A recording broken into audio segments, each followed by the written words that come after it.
علی بھائی، پہلا سوال ہے، پچھلے دنوں کرونا وائرس سے متعلقہ فنڈ ریزنگ ٹرانسمیشن کے دوران مولانا طارق جمیل صاحب حافظہ اللہ تعالیٰ نے پرائم منسٹر عمران خان کی تعریف کرتے ہوئے پوری قوم کو بالعموم اور پاکستانی میڈیا کو بالخصوص غیر دیانتدار اور جھوٹا ڈکلیئر کیا، لیکن بعد میں چند میڈیا اینکرز کے دباؤ میں آ کر اپنے اس ایٹیٹیوڈ پر معافی بھی مانگ لی۔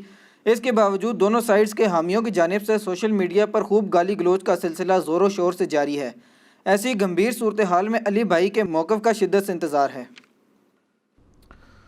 دیکھیں جناب، میری تو کوئی ایسی خواہش نہیں تھی کہ میں اس حوالے سے کوئی اپنا موقف دیتا، لیکن جب میں نے سوشل میڈیا کے اوپر طوفان بدتمیزی دیکھا دونوں جانب سے، میں کسی ایک سائڈ کو سپورٹ نہیں کروں گا، تو پھر مجھے اس چیز کا احساس ہوا کہ اس پہ کچھ بولا جائے۔ پلس ہمیں پوری دنیا سے سینکڑوں کی تعداد میں ای میلز اور کوسچنز ہمارے واٹس ایپ گروپس میں اور ویب سائٹ کے ذریعے ریسیو ہوئے کہ اس کے اوپر کوئی موقف سامنے لایا جائے۔ اس میں تو کوئی شک نہیں ہے کہ پوری دنیا کو میرے حوالے سے یہ چیز پتہ ہے کہ میری مولانا طارق جمیل حفظہ اللہ تعالیٰ کے ساتھ ایک دلی عقیدت ہے۔ میں کوشش کروں گا کہ میں اس گفتگو میں اس عقیدت کو آڑے نہ آنے دوں، اور اولو العلم قائما بالقسط، اہل علم انصاف پر قائم رہتے ہوئے سچائی کی بات آپ تک پہنچانے کی کوشش کروں۔ اس حوالے سے جو میرا پوائنٹ آف ویو ہے، انشاءاللہ تعالی نستعین باللہ ونتوکل علیہ وحسبنا اللہ ونعم الوکیل ولا حول ولا قوة الا باللہ العلی العظیم، آمین۔ سب سے پہلے تو میں دونوں طرف کے جو سپورٹرز ہیں ان سے ایک بنیادی سوال کروں گا کہ ہمارے اندر کا مسلمان صرف اسی وقت کیوں جاگتا ہے جب ہم کسی دوسرے کے اندر کوئی غلطی دیکھتے ہیں؟ یہ اندر کا مسلمان اور شریف انسان اس وقت کہاں مرا پڑا ہوتا ہے کہ جب انسان خود وہ برائی کر رہا ہوتا ہے۔ ہاں، دوسرے کی برائی جب نظر آتی ہے تو ایسے ایسے اخلاقیات کے بھاشن دیے جاتے ہیں کہ انسان کہتا ہے کہ ان کو تو اخلاقیات کا پروفیسر ہونا چاہیے کسی یونیورسٹی کے اندر۔ یہ جو ہمارا ایٹیچیوڈ ہے نا، یہ پھر ہمارے اس اخلاص کے اوپر دھبا ڈال دیتا ہے کہ ہم اخلاص کی وجہ سے کسی کی چیز ہائی لائٹ نہیں کر رہے ہوتے، بلکہ شاید کوئی اپنی خواہشات کو الفاظ کا نام دے دیتے ہیں۔ ایسا نہیں ہونا چاہیے۔ اور دونوں جانب سے جو لینگویج یوز کی گئی، مولانا طارق جمیل صاحب حافظہ اللہ تعالیٰ کبھی بھی ایسی لینگویج کو سپورٹ نہیں کریں گے جو ان کے حامیوں نے ان کے مخالفین کے لیے استعمال کی۔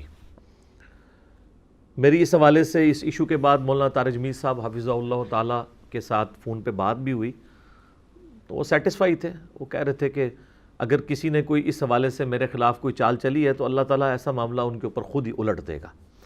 میں نے جو کچھ بات کی ایک اخلاص کے ساتھ کی تھی، اور اس سے بڑی شرافت ان کی یہ ہے کہ انہوں نے اپنی گفتگو سے خود رجوع بھی کر لیا، چند اینکرز کے دباؤ میں آنے کی وجہ سے اور باقی سوشل میڈیا کے اوپر جو کچھ کمپین چلی۔ تو ایک دائی کا ایٹیچیوڈ یہی ہونا چاہیے کہ معاملے کو جو ہے نا وہ فوراً رفع دفع کرنے کے لیے معذرت کر لے۔ اچھا، یہ معذرت کا قطعاً یہ مقصد نہیں ہے کہ جو وہ پوائنٹ آف ویو رکھتے ہیں اس پوائنٹ آف ویو سے انہوں نے رجوع کیا ہے۔ انہوں نے یہ بات کی ہے جو کچھ میں نے کہا اس سے اگر کسی کی دل آزاری ہوئی ہے تو میں معذرت کرتا ہوں۔ اس سے کوئی غلط رزلٹ نہ نکالے کہ جو کچھ وہ سمجھتے ہیں یا جو وہ کہہ رہے تھے یا جو کچھ وہ کہنا چاہتے ہیں اس سے وہ پیچھے ہٹ گئے، ایسا نہیں ہے۔ طارق جمیل صاحب بیسیکلی ایک شریف النفس آدمی ہے، جو میں نے یعنی اپنی گفتگو جب بھی ان سے ہوئی، فون پہ بھی ملاقاتیں بھی آپ کو پتہ ہوئی ہیں، ڈیٹیلڈ ہوئی ہیں، تو مجھے گفتگو سے اندازہ ہو جاتا ہے، کیونکہ میں بچپن سے ہی علماء کے طبقے کے ساتھ میرا اٹھنا بیٹھنا رہا ہے، تو مجھے فوراً اندازہ ہو جاتا ہے کہ کون مکاری کر رہا ہے، کون ایکٹنگ کر رہا ہے، اور کون واقعی جس نے اسی پنجابی کہنا ہے ٹڈوں بول رہا ہے۔ تو طارق جمیل صاحب ٹڈوں ایک شریف آدمی ہے، یعنی اندر سے، لیکن ان کے اندر ایک کمزوری ہے کہ ان کی شرافت کی وجہ سے بعض اوقات وہ مس یوز بھی ہو جاتے ہیں، اور یوز ہونے کے بعد بھی ان کی اس طرف توجہ نہیں جاتی کہ یار یہ معاملہ مس ہینڈل ہو گیا۔ اس کی میں آپ کو تازہ مثال بتاتا ہوں۔ جب یہ کرونا وائرس کا ایشو شروع ہوا تو مارچ 2020 کے اندر ہی آپ کو پتہ ہے کہ ہمارے پرائم منسٹر صاحب نے ان کو اپنے آفس میں بلایا تھا، اور اس آفس کے اندر 2 تصاویر ان کی کھینچ کے ہمارے الیکٹرانک میڈیا کے اوپر، سوشل میڈیا کے اوپر چلائی گئی۔ ان میں سے جو دوسری تصویر تھی اس سے تو مجھے کوئی اختلاف نہیں ہے۔ اس تصویر میں پرائم منسٹر عمران خان صاحب نے بھی اپنا ہاتھ یوں رکھا ہوا تھا، اور طارق جمیل صاحب نے اپنا ہاتھ یوں رکھا ہوا تھا، دایاں ہاتھ نیچے اور بایاں اوپر۔ میرا خیال ہے اس طرح انہوں نے اس لیے نہیں رکھا ہوگا کہ کوئی کہہ دے کہ نماز پڑھ رہا ہے پرائم منسٹر کی، تو انہوں نے ویسے یہ عقل مندی کی، انہوں نے یوں ہاتھ رکھا۔ سوشل ڈسٹینسنگ کا ایک میسج قوم تک پہنچانے کے لیے بڑی زبردست تصویر۔ لیکن ایک اور تصویر تھی جس سے مجھے سخت اختلاف ہے، وہ اس تصویر سے پہلے ایک تصویر کھینچی گئی جس میں طارق جمیل صاحب اپنے دونوں ہاتھ آگے بڑھاتے ہیں پرائم منسٹر کو سلام کرنے کے لیے، اور پرائم منسٹر صاحب نے ہاتھ یوں رکھا ہوا ہے اور وہ ان کے ساتھ ہاتھ نہیں ملا رہے۔ یہ ایک بند کمرے میں تصویر کھینچی گئی، کوئی تک نہیں بنتا تھا کہ اس تصویر کو میڈیا میں لایا جاتا ایک عالم دین کی توہین کرنے کے لیے۔ اگر آپ کا مقصد یہ میسج پہنچانا تھا کہ ہم ایک دوسرے کو ہاتھ سے ٹچ نہیں کریں گے، سوشل ڈسٹینسنگ ہونی چاہیے، تو اس کے لیے وہ دوسرے والی تصویر کافی تھی جس میں پرائم منسٹر نے بھی یہاں پہ ہاتھ رکھا ہوا ہے اور طارق جمیل صاحب نے یوں ہاتھ رکھا ہے۔ یہ پہلی تصویر جس میں ایک عالم دین جس کے کروڑوں فالورز ہیں دنیا میں، ہر طبقے کے لوگ اس سے محبت کرتے ہیں، وہ ہاتھ بڑھا رہے ہیں اور پرائم منسٹر صاحب جو ہیں وہ ہاتھ یوں کیے ہوئے ہیں۔ اس سے آپ کیا میسج دینا چاہتے ہیں؟ اب اس کے اوپر میں نے بڑے سخت الفاظ بولے تھے طارق جمیل صاحب کو فون کر کے، وہ میں آن کیمرہ نہیں بولوں گا۔ میں نے یہ جب تصویر دیکھی تو مجھے بڑا غصہ چڑھا۔ میں نے اگلے دن تقریباً عصر کے وقت طارق جمیل صاحب کو کال کی، میں نے کہا سر یہ آپ کی جو پرائم منسٹر سے ملاقات ہوئی ہے اس کی تصاویر آپ نے دیکھی ہیں؟ انہوں نے کہاں دیکھی ہیں، اور وہ اتنے شریف آدمی ہیں کہ ان کا اس طرف دماغ ہی نہیں گیا، تصویریں دیکھ بھی بیٹھے ہیں۔ میں نے کہا جی یہ پرائم منسٹر نے آپ کے ساتھ کیا کیا ہے؟ شریف آدمی ہیں آپ۔ کہتے ہیں کیا ہوا ہے؟ میں نے کہا آپ ہاتھ آگے بڑھا رہے ہیں اور انہوں نے ہاتھ یوں رکھا ہوا ہے۔ کہتے ہیں وہ اصل میں یہ انہوں نے بتایا کہ ڈاکٹرز نے منع کیا۔ میں نے کہا جی انہوں نے آپ کو بتایا نا، قوم کو کیوں یہ بتا رہے ہیں کہ ایک عالم دین نعوذ باللہ ایک جاہل مطلق ہے، اس کو میں اب سکھا رہا ہوں کہ کیا کرنا ہے تم نے۔ اگر یہ ایک بند کمرے میں ایک واقعہ ہوا تھا، اس کو پبلک کو بتانے کی کیا ضرورت تھی؟ دوسری تصویر میں نے کہا بالکل ٹھیک ہے، آپ نے بھی یوں ہاتھ رکھا ہے، انہوں نے بھی یوں رکھا ہے، میسج کنوے ہو گیا کہ ایک عالم دین نے ایک پبلکلی میسج پہنچا دیا، پرائم منسٹر کے ساتھ وہ کھڑے ہیں اس معاملے میں، ٹھیک ہے۔ یہ پہلے والی تصویر جو ایک بند کمرے کی تھی، اسے آؤٹ کیوں کیا؟ میں نے کہا جی میں نے خیر بہت سخت لفظ بولے، میں وہ کیمرے میں نہیں بولوں گا، اور وہ اس وجہ سے بول لیے، میرے ساتھ ان کی ذرا فرینکنس بھی ہے، تو ایک دو میں نے ان کو مثالیں بھی اس پہ دی تو وہ بڑے ہنسے، تو کہنے لگے یار میرا خیال نہیں ہے۔ بہرحال میں نے کہا جی مجھے آپ ایمانداری سے بتائیں، اگر یہ والی تصویر آپ سے پوچھا جاتا اور آپ کو بتایا جاتا کہ یہ 2 تصویریں ہم سوشل میڈیا پہ چڑھائیں گے اور اپنے آفیشیل پیجز سے، تو آپ یہ پہلے والی تصویر چڑھانے کی اجازت دیتے؟ کہتے ہیں یار سچی بات ہے میں تو کبھی اجازت نہ دیتا، اس تصویر کا تو کوئی نہیں بنتا تھا۔ اور مجھے ان کی گفتگو سے لگا کہ یہ بھی وہ میری باتیں سننے کے بعد کہہ رہے تھے، پہلے ان کی اس طرف توجہ نہیں گئی ہے۔ اچھا، پھر میں نے ان سے ایک جنگ صفین میں تحکیم والے مسئلے کی نا ان کو مثال دی، وہ میں کیمرے میں بیان نہیں کروں گا، اشارتاً میں نے کر دی، تو اس پہ وہ کہکا لگا کے ایسے۔ میں نے کہا جی جو اس وقت ان کے ساتھ ہوا تھا نا وہی انہوں نے آپ کے ساتھ کیا ہے، تو خیر وہ ہنسے۔ تو پھر میں نے کہا سر میں نے فون آپ کو اس لیے کیا کہ اب تو جو کچھ انہوں نے آپ کے ساتھ کیا وہ کیا، آئندہ کے لیے اگر آپ حکمرانوں کے پاس جائیں تو ہوشیار رہا کریں کہ وہ آپ کو مس یوز نہ کریں۔ مس یوز کا یہ قطعاً مقصد نہیں ہے کہ انہوں نے کسی بدنیتی سے پرائم منسٹر نے کی ہے، ان کے نچلا سٹاف نااہلی کی وجہ سے بھی کر سکتا ہے، یا خود ان کے دماغ میں کوئی ایسی چیز تھی کہ وہ کوئی میسج پہنچانا چاہتے تھے، بل الٹیمیٹلی ایک عالم دین کی یہ توہین ہے، اس طریقے سے نہیں ہونا چاہیے تھا۔ تو میں نے ان کو کہا کہ سر صحیح بخاری اور صحیح مسلم دونوں میں یہ حدیث موجود ہے۔ صحیح بخاری میں اس کا انٹرنیشنل نمبر ہے 6133 اور مسلم میں 7498 کہ نبی صلی اللہ علیہ وآلہ وسلم نے فرمایا